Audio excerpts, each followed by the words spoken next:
The last album was released during fall 2013. It's Shadow Theater.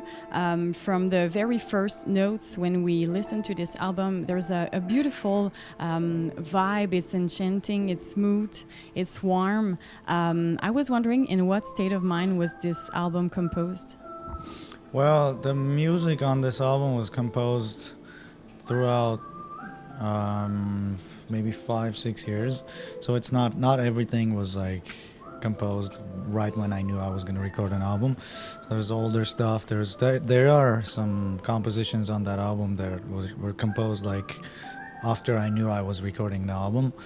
But yeah, everything sort of came together. Like I had some songs that I thought were really that they could be in one album, they could be presented in one album. It was music written for five people, a quintet, and yeah, I sort of like collected them into one album. The songs from Shadow Theater, how do they translate on stage?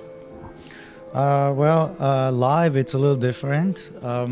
We have Charles Altura on guitar instead of Ben Wendell for the live concerts, and the direction of the sound has changed a little bit, but still performing most of the songs from the album.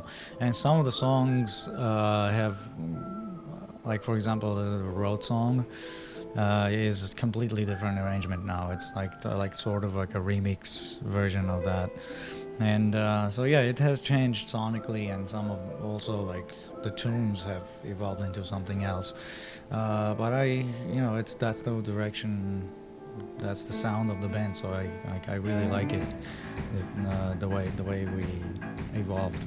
The title of your album, Shadow Theater, what does it represent to you? The idea is, that people go there and like stare at those small box, like shadows of little dolls, but they tell, there are stories that are super complicated, and so you're imagining most of the stuff, like you see the shadow, but there's like you imagine all the colors and the depth of the story, is all in your head. So in a way, that's the idea. So.